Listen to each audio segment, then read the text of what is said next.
Video کو like کریں، ہمارے چینل کو سبسکرائب کریں اور بیل آئیکن ضرور پریس کریں۔ اللہ تعالیٰ یہ خواب کیوں دکھاتا ہے بندوں کو؟ اور یہ ایک ایسا عمل ہے کہ جو انسان جس پہ قابو نہیں پا سکتا، جو انسانی ڈسکوری سے باہر ہے کہ ایسا کیوں ہوا۔ آپ دیکھیں کہ انسان دو چیزوں کا مجموعہ ہے، ایک اس کا جسم ہے اور ایک اس کی روح ہے۔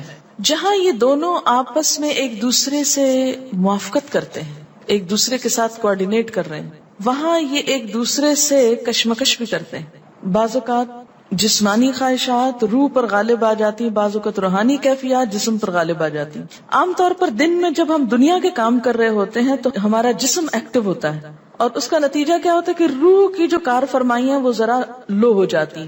رات کو جب ہم سوتے ہیں اور جسم ہمارا بالکل بے حس ہو جاتا ہے تو پھر روح جو ہے وہ ابھر کر آتی ہے، اس کی کار فرمائی بڑھتی ہے، وہ زیادہ ایکٹیو ہو جاتی۔ پھر آپ کو قرآن کی وہ آیت بھی یاد ہوگی کہ جس میں اللہ تعالیٰ فرماتے ہیں کہ جب انسان سوتا ہے تو ہم اس کی ایک روح لے لیتے ہیں، جس کو زندگی دینی ہوتی ہے وہ واپس لوٹا دیتے ہیں، ورنہ جو دوسری باقی ہوتی ہے وہ بھی لے لیتے ہیں۔ اب یہ جو روح نکلتی ہے نا ایک ہمارے جسم سے، تو یوں لگتا ہے کہ جیسے وہ مختلف جگہوں پہ وانڈر کرتی ہے، یعنی گھومتی پھرتی، اور بعض اوقات دور دراز پہنچ کے مثلا کسی مردے سے جا ملاقات کرتی، کیونکہ روح تو ایک لطیف چیز ہے نا۔ جب ماں کے پیٹ میں بچے کے اندر آتی ہے تو کوئی پتہ نہیں چلتا، جب نکل جاتی ہے تو کوئی پتہ نہیں چلتا۔ اسی طرح روح دیواروں کے پار بھی چلی جاتی ہے۔ قرآن پاک میں آتا ہے نا کہ اینما تکونوا یدرککم الموت ولو کنتم فی بروج مشیدہ، یعنی اگر بالکل ساؤنڈ پروف اور ہوا پروف جگہ پر بھی کوئی چیز رکھ دی جائے تو کیا ہوگا؟ روح وہاں سے بھی نکل جائے گی۔ یعنی روح کے لیے یہ مادی چیزیں رکاوٹ نہیں ہے۔ اب آپ دیکھیں جو لوگ مر جاتے ہیں بعض اوقات آپ کی ان سے ملاقات ہوتی اور آپ کو یوں لگتا ہے جیسے آپ ان کو چھو کر آئے ہیں، اور ایسا ممکن ہے کہ وہ جو سوتے وقت ایک روح آپ کی نکلی وہ ٹریول کرتے کرتے اس مقام پہ جا پہنچی جہاں وہ مردہ روح تھی، اور اس نے اس سے جا کر باتیں بھی کی، کچھ میسج بھی لیے، کچھ اور بھی۔ تو اس سارے کو ہم واضح طور پر نہ جان سکتے ہیں، اس کی حقیقت نہ سمجھ سکتے ہیں، لیکن بعض خوابوں کو انٹرپریٹ کرنے میں یہ چیز آپ کو مدد دے گی کہ ایسا کس طرح پاسبل ہے۔ آپ اپنے بستر پر لیٹے ہوئے اور روحانی طور پر آپ خواب میں آپ کہیں اور پہنچے ہوئے۔ بعض اوقات آپ دیکھتے ہیں کہ میت آپ کو کوئی چیز دے رہی ہے، میت رو رہی ہے، میت خوش ہے، آپ اس کو دیکھتے ہیں وہ بڑے باغ میں بیٹھی ہوئی ہے۔ یہ آپ نے کہاں سے دیکھ لیا؟ آپ تو بستر پہ لیٹے ہوئے تھے۔ تو وہ جو ایک شعور سوتے وقت نکل جاتا ہے، جسم سے الگ ہو جاتا ہے، وہ ٹریول کر رہا ہوتا ہے ایک طرح سے، اور وہ ایسی جگہوں پر اللہ کے اذن سے ہی پہنچ جاتا ہے اور اس کو وہاں کی معلومات مل جاتی ہیں۔ اچھا، آپ کو یاد ہوگا وہ قصہ جو شہیدوں کا واقعہ میں نے آپ کو سنایا تھا، عراق میں جو صحابہ کرام کی قبروں میں سے ان کو نکال کر دوسری جگہ پر دفن کیا گیا۔ آپ نے دیکھا کہ مستقل کنٹینیوسلی 3 دن خواب آیا ایک شخص، جب اس نے اگنور کیا تو بادشاہ وقت کو خواب آیا، مفتی اعظم کو خواب ہے، اور مسلسل خواب میں وہ اپنا میسج کنوے کر رہے ہیں کہ ہمیں وہاں سے نکالو، ہماری قبروں میں پانی آ گیا۔ اور یہ بالکل سچا واقعہ ہوا، دنیا نے جس کا مشاہدہ بھی کیا۔ تو پھر آپ اس کو کیسے انٹرپریٹ کریں گے؟ وہ شہداء کہاں ملے تھے؟ تو بات یہ ہے کہ جیسے ہماری روح ٹریول کرتی ہے، کہیں ایسی جگہ جا پہنچتی ہے تو ہو سکتا ہے کہ وہ اس مقام تک جا پہنچی ہو۔ یہ شہیدوں کی روح تو آزاد ہوتی ہے، ان کو اجازت مل گئی ہو کہ وہ ان لوگوں کی روح سے جا ملے، کیونکہ سجین قید خانے میں تو ہوتی ہے نا وہ روح جس کو مجرم روح جو ہوتی، لیکن جو مومن کی روح ہے، خاص طور پہ شہداء کی روح ہے، تو جنت میں کیا کر رہی ہوتی ہے؟ گھوم پھر رہی ہوتی، کھا پی رہی ہوتی۔ تو یہ بالکل ایک سچ ہے اور حقیقت ہے کہ بسا اوقات انسان خواب میں ایسے لوگوں سے ملاقات کر کے ان کے حالات کو جان لیتا ہے کہ ان پہ کیا گزر رہی، مثلاً ان کو عذاب ہو رہا ہے۔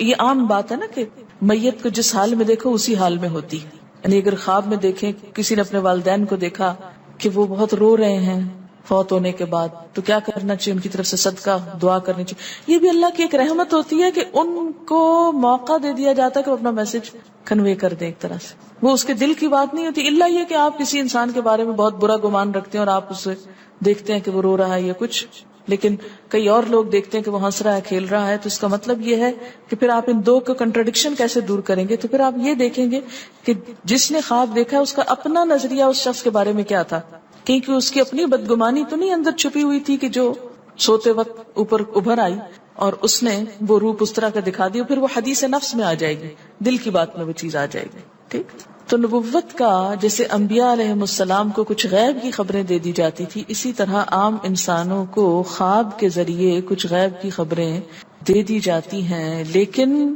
کسی بھی خواب کے سچا ہونے کی آپ کوئی دلیل نہیں رکھتے. ایز سچ واضح بات یہ نہیں کہہ سکتے کہ میں نے جو خواب دیکھا وہ بالکل سچ ہو جائے گا، یہ آپ دعویٰ نہیں کر سکتے. نبوت کا تو دعویٰ کیا جا سکتا ہے، لیکن آپ اپنے خواب کا دعویٰ نہیں کر سکتے کہ میں نے جو دیکھا ہے وہ بالکل سچ دیکھا. ہو سکتا ہے آپ کو شیطان نے ڈرایا ہو سکتا ہے کہ آپ کے اپنے دل کی سوچیں اور خیالات اس میں آ رہے ہوں، اور خصوصاً اس وقت جب دو متضاد آپ کو خبریں ملیں. مثلا ایک شخص آپ کے پاس آتا ہے، وہ کہتا ہے کہ میں نے آپ کے بارے میں بہت اچھا خواب دیکھا. دوسرا آتا ہے کہتا ہے کہ میں نے آپ کو اچھے حال میں نہیں دیکھا. اب یہ فرق کس چیز کا ہو گیا؟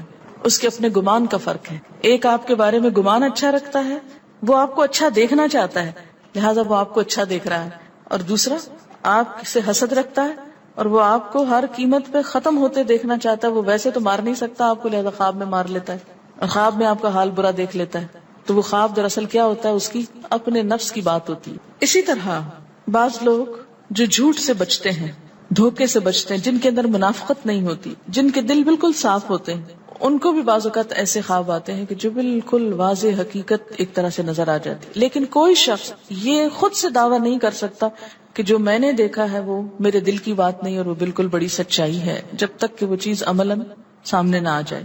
آپ صلی اللہ علیہ وسلم نے فرمایا اچھا خواب اللہ کی طرف سے ہے اور برا شیطان کی طرف سے.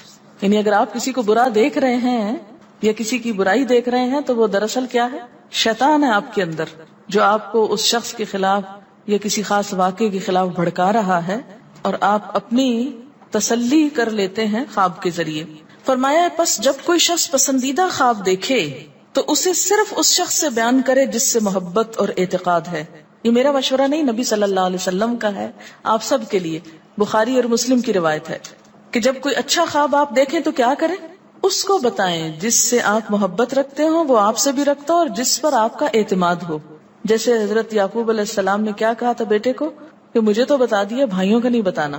اور جب مکروہ خواب دیکھے تو حق تعالیٰ سے اس خواب کے شر اور شیطان کے فتنے سے پناہ مانگے.